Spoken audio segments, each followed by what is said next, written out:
Good morning বন্ধুরা, আমরা আবার বেরিয়ে পড়েছি নতুন জায়গার সন্ধানে। এখন সময় সকাল 10:30। আমরা ব্রেকফাস্ট করে পালায়ামে আসলাম।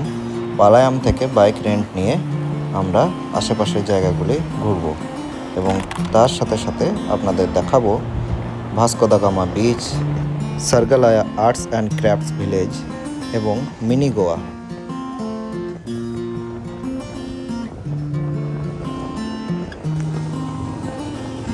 আজকের ওয়েদার সত্যিই অপূর্ব। আকাশে কালো মেঘ আর ঝিরিঝিরি বৃষ্টি, খুবই সুন্দর লাগছে।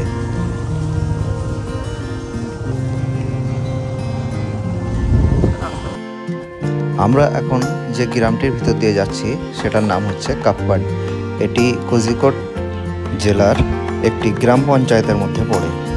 আর এই গ্রামের শেষ প্রান্তে রয়েছে বিচ, যে বিচটিতে ভাস্কো দা গামা প্রথম পা রেখেছিলেন আমাদের দেশে আসার সময়।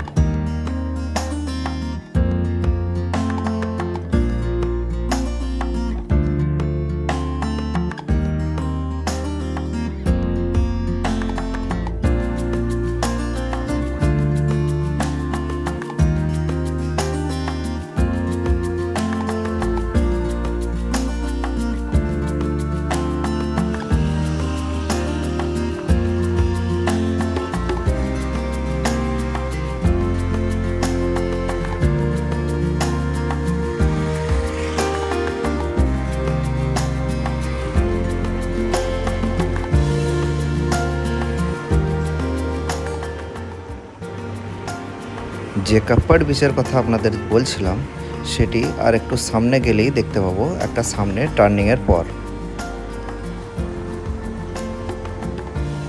ডান পাশে একটা মসজিদও আছে, খুবই সুন্দর, একদম কর্নারে।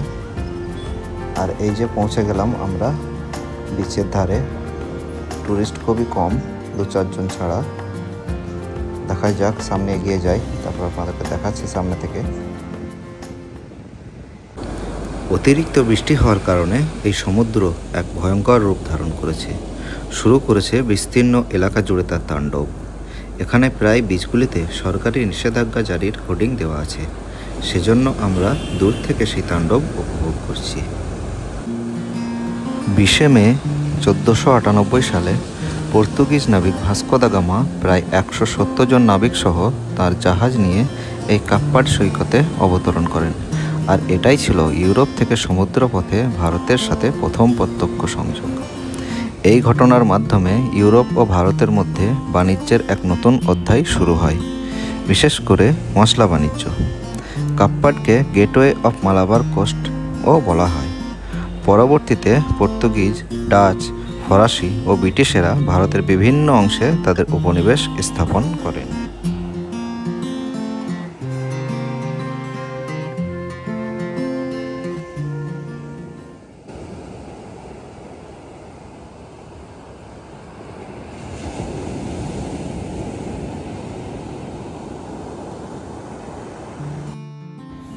এই কাপ্পাড বিচকে টাটা বাই বাই করে আমরা পরের জায়গার জন্য বেরিয়ে পড়েছি সার্গালায়া আর্টস অ্যান্ড ক্রাফট ভিলেজের উদ্দেশ্যে।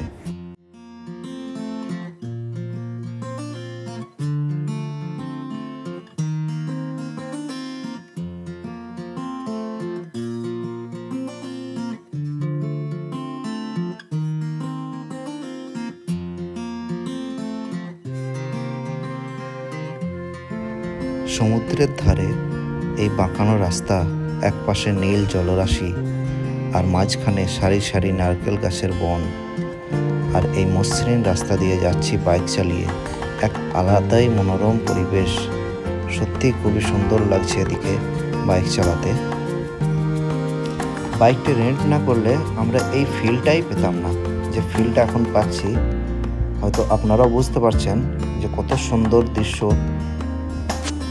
আর তার সাথে সাথে এই শব্দ ভেসে আসছে সমুদ্রের, সত্যিই অপূর্ব।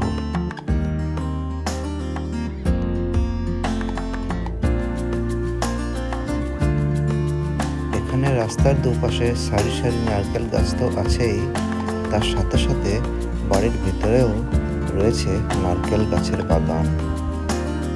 গুগল ম্যাপ দেখাচ্ছে এখান থেকে আর 15 মিনিটের রাস্তা যেখানে আমরা যাচ্ছি। আমরা পৌঁছে গেলাম সার্গালায়া ক্র্যাফটস ভিলেজ।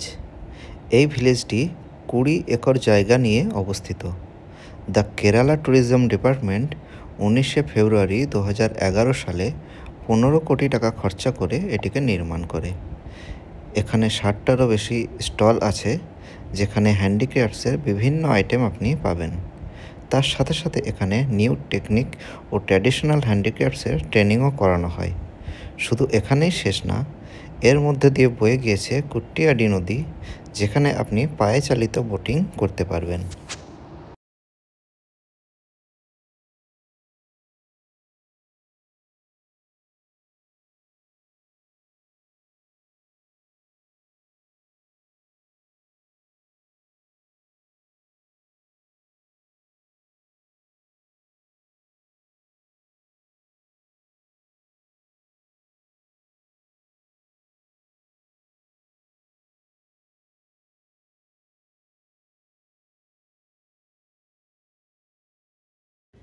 এই পুরো জায়গাটি আমরা পায়ে হেঁটে ঘুরলাম এবং ভিজিট করেছিলাম প্রত্যেকটি স্টলে। দেখলাম তাদের কালেকশন এবং হ্যান্ডিক্রাফটসগুলি সত্যিই অকল্পনীয়।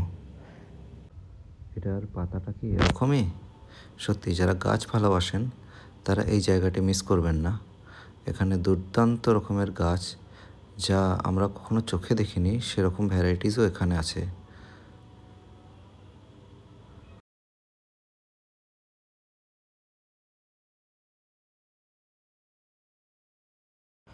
আপনারা যারা কেরালা আসবেন তারা একদমই এই জায়গাটিকে মিস করবেন না। অবশ্যই আসবেন। এখানে টিকিট নিয়েছে 50 টাকা। আমরা এখন রওনা দিয়েছি মিনি গোয়ার উদ্দেশ্যে, যেটা আমাদের আজকের শেষ গন্তব্যস্থল। তো আজকে আমাদের ওখান থেকে ব্যাক করতে হবে, যেটা মোটামুটি প্রায় 56 কিলোমিটার, যা পানভেল রোড দিয়ে যাবে NH-এ। তো মোটামুটি প্রায় ঘন্টা দেড়েক মতো লাগবে আমাদের সময়। আর একটু দূরত্বেই আমরা পৌঁছে যাব মিনি গোয়া। এখানে ব্যাকওয়াটার, সারি সারি নারকেল গাছ এখন কমন হয়ে গেছে। খুবই সুন্দর। ওয়েদারটাও একটু ভালো হয়েছে, বৃষ্টিটাও থেমেছে।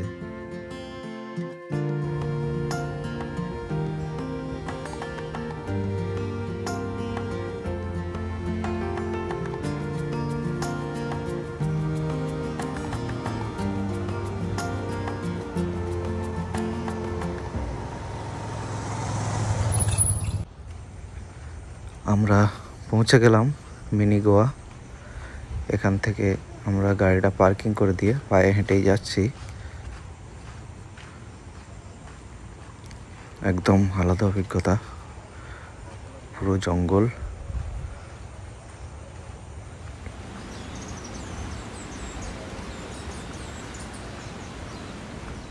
একদম শুনশান জায়গা, কেউ নেই, পুরো ফাঁকা জায়গা। চলো তুমি আগেই চলো, আমি ভিডিওটা করি। পিছনে আসছি আমি।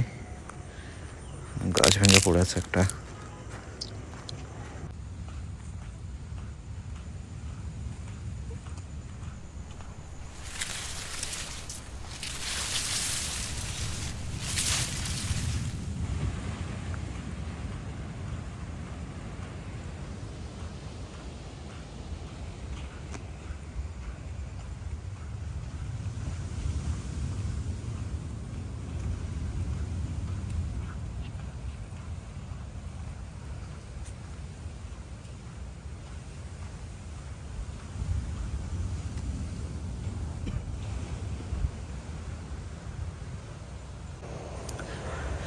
সমুদ্রের তো দেখা মিলল, এবার দেখাই যাক এই পাঁচিলের শেষ কোথায়।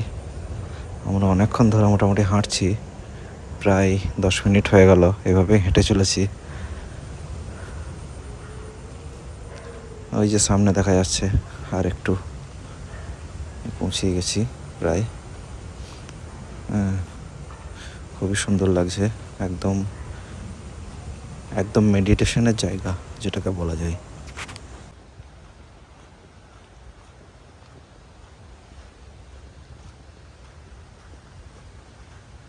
এখানেও তো সেই একই সাইনবোর্ড, ট্রান্সলেট করলে তখন বোঝা যাচ্ছে যে এখানে জলে নামা এখন নিষেধ, সরকার থেকে বিজ্ঞপ্তি জারি।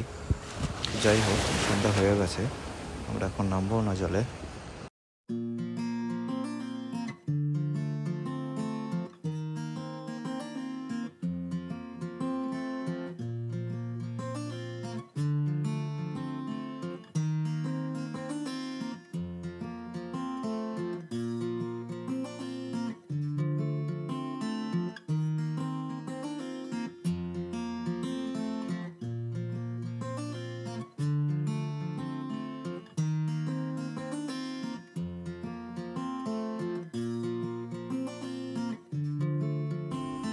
সত্যি দারুণ জায়গা, এখানে না আসলে জায়গাটা মিস করতাম। আমাদের ট্রিপটা পয়সা উসুল ট্রিপ হয়ে গেল এটা দেখে। মানে একদম অসম্ভব রকম, মানে বলে বোঝাতে পারবো না, এতটাই ভালো লাগছে জায়গাটায় এসে।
আমাদের দিনের অভিজ্ঞতা তো দেখলেন, এখন মোবাইলে ফ্ল্যাশ অন করে আমরা যাচ্ছি, বুঝতে পারছি না কোন দিক দিয়ে এসছি, মানে ভয় লাগছে খুবই, কোন দিকে যাব এখন ঠিক বুঝতে পারছি না।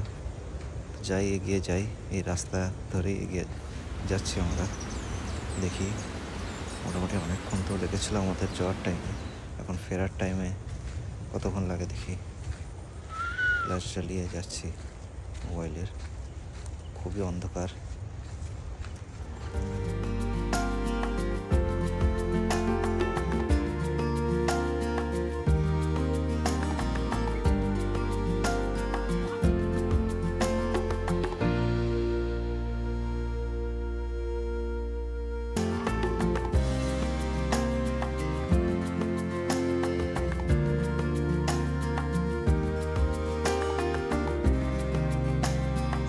আমরা এখন হোটেলের দিকে ফিরে যাচ্ছি। তার আগে বাইকটি যেখান থেকে রেন্ট করেছিলাম সেখানে সেই বাইকটিকে জমা করব। আর আপনাদের বলা হয়নি, বাইকটি আমাদের 750 টাকা প্রতিদিন হিসাবে নেওয়া হয়েছিল। কাল সকালে আবার বেরিয়ে পড়ব আর এক নতুন জায়গার সন্ধানে। সেটি দেখতে হলে চোখ রাখুন আমাদের পরের এপিসোডে।